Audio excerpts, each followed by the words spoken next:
안녕하십니까? 엔도투데이 위클리 세미나 시작합니다.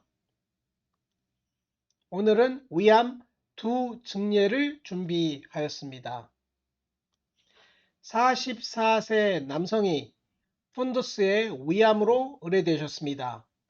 주름이 끊어지는 모양이었고요. 주변에 약간의 변색을 동반하고 있었습니다.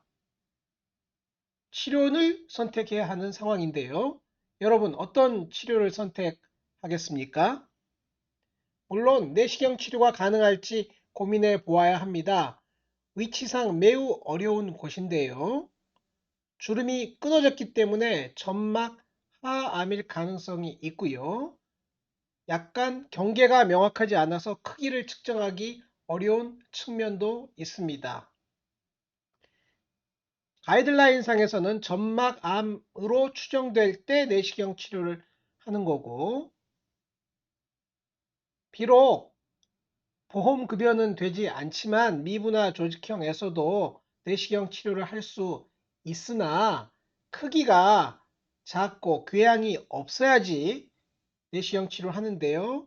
본 증례처럼 뚜렷하게 폴드가 끊어지는 함몰 부위가 있으면 궤양 소견이다 하여 내시경 치료를 하지 않는 게 좋을 수 있습니다. 따라서 위치가 위체 상부이고 점막 하층 침윤이 의심되는 조기 위암이므로 수술적 치료가 필요하다고 설명드리고 내시경 재검을 하였습니다. 근본적으로 동일 소견인데요. 제가 노란색 화살표로 표시한 바와 같이 함몰부 주변에 약간의 변색부가 있어서 크기는 함몰부는 1cm 정도이지만 주변 변색까지 고려하면 2 내지 3cm 정도 되는 크기였습니다. 수술을 시행하였는데요. 놀랄만한 결과가 있었습니다. 머스큘라리스 프로프리아 인베이전이 있다는 것이죠. 즉 진행성 위암이라는 것입니다. 다행스럽게 림프절 전이는 없었습니다. 수술은 9번, 10번, 11번, 12번 노드까지 절제가 되어 있으므로 D2 다이섹션이 되어 있는 상황이고요. 림페틱 인베이전, 비너스 인베이전이 없었습니다. 따라서 T2N0 스테이지 1B에 해당하는 상황이었고요. 스테이지 1B, 1A든 1B든 스테이지 1인 경우는 아주반트 케모테라피를 하지 않고 경과 관찰을 하도록 되어 있습니다. 실제로 스테이지 1에서 아주반트 케모테라피를 해달라는 환자도 있는데요. 보험급여도 되지 않고 비급여로도 할 수 없기 때문에 현실적으로는 불가능합니다. 대한민국에서는 불가능하다. 여하튼 이 환자에서는 아주반트 케모테라피의 적응증이 되지 않았고요. 경과 관찰하였고 2년까지는 재발 소견이 없었습니다. 58세 남성이 위암으로 의뢰되셨습니다. ulcerative mass인데요. 의뢰 후 재검을 하였고요. 근본적으로 동일한 소견입니다. 그런데 외과에서 내시경 사진을 보시고 결과지에 EGC로 쓰여 있는데 외과 선생님께서 보시기에는 AGC인 것 같다. 어떻게 된 거냐? 라는 질문 메일이 왔습니다. 그래서 제가 살펴보았더니 AGC가 틀림없다고 생각이 되었고요. 답변을 드렸습니다. 사진을 확인하였고 Advanced Gastric Cancer 보만 타입 2의 전형적인 소견으로 보입니다. 내시경을 하신 선생님이 아래와 같이 쓴 것으로 보아 AGC를 EGC로 잘못 기술하신 것 같습니다. 오타를 낸 것이죠. 왜냐하면 내시경 하신 선생님이 EGC2로 쓰셨거든요. 만약 정말로 EGC로 생각을 했다면 EGC2C 또는 EGC3로 기술을 하는 게 마땅하기 때문에 아마 머릿속으로는 AGC로 생각을 했으나 오타를 내서 EGC라고 쓰신 것으로 판단된다 라고 답변을 드렸고요. 외과 선생님이 내시경 소견에 대해서 코멘트를 주신 거기 때문에 피드백 주셔서 감사합니다 라고 말씀을 드렸습니다. 내시경 시술은 주로 내과에서 하고 있으나 내시경 환자의 치료는 외과에서도 많이 하고 있고요. 종양내과에서도 하고 있고 모든 진료과 환자들이 위암 내시경 검사 받으시기 때문에 내시경 사진을 보는 것은 비단 소화기 내과의 영역이 아니고요. 외과, 가정의학과, 의사 모두가 어느 정도 볼 줄 아셔야 됩니다. 실제로 본인도 내시경 검사를 받지 않습니까? 본인의 가족도 내시경 검사를 받으시고요. 따라서 내시경을 실제로 누가 할 것이냐 여부를 떠나서 내시경 사진을 보고 판독할 수 있는 기초적인 능력은 의사인 누구나 어느 정도 가지고 있어야 된다라고 생각하고요.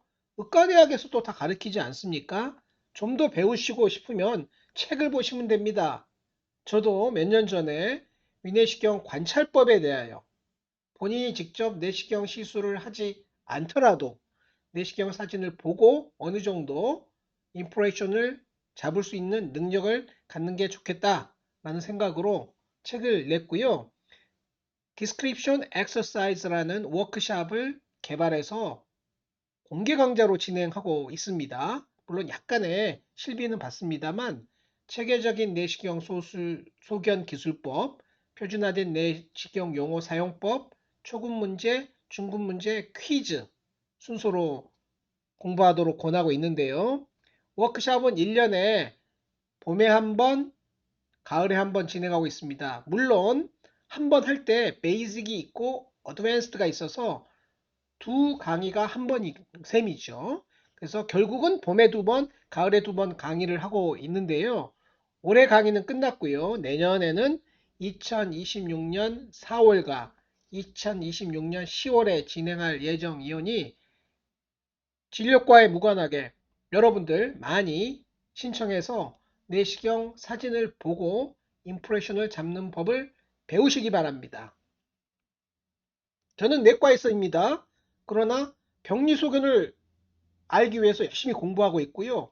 저는 내과 의사입니다. 그러나 CT 소견을 알기 위해서 열심히 공부하고 있고요. 저는 내과 의사입니다. 그러나 제 환자가 어떤 수술을 받았는지 알아야 하기 때문에 외과 수술 방법에 대해서 열심히 관심을 갖고 들여다보고 있고요. 제 환자가 키모테라피를 어떻게 받는지 알아야 되기 때문에 종양내과에서 어떻게 치료하는지 아셔야 합니다. 이 모든 것을 다 컨설트로 할 수가 없고요. 본인이 어느 정도 아셔야 되거든요. 한 사람 안에서 여러 가지 디파트먼트의 아이디어가 쉐어되는 게 이게 진정한 의미의 다학제 아닐까요? 여하튼 진료과 무관하게 내시경 사진을 보시는 선생님들은 이 워크샵에 참석하시면 크게 도움이 될 것으로 확신합니다. 이 환자는 수술 이후 결과가 세로자 인베이션 T4A 그리고 림프노드 전이가 두 개가 있었습니다. 3번 노드였고요. 3번 노드는 레서 커버처 쪽의 페리게스트릭 노드이기 때문에 very reasonable한 노드입니다. 수술은 8, 9, 11, 12번까지 절제가 되었기 때문에 D2 다이섹션, 토탈 림프 노드 60개 엄청 많이 절제되었습니다. 림페틱 인베이전은 있었고 페리뉴럴 인베이전도 있었고 헐투는 네가티브, EB 바이러스는 네가티브 였습니다. 여하튼 스테이지 3A에 해당하는 소견이고요. 앞서 보여드린 슬라이드처럼 스테이지 2 및 그 이상에서는 아주벤트 케모테라피가 필요합니다. 이 환자에서는 케이폭스가 진행된 것으로 알고 있고요.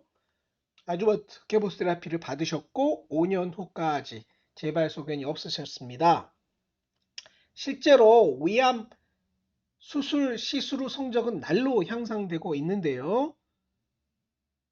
교과서에 실린 다소 오래된 자료입니다만 스테이지 3A의 서바이벌은 50% 이상, 스테이지 3B의 서바이벌은 50% 이하로 되어 있습니다. 5년 서바이벌입니다. 최근에는 좀 더 좋아서 스테이지 3B가 대략 50%의 5-year survival rate를 보이는 것으로 알고 있는데요.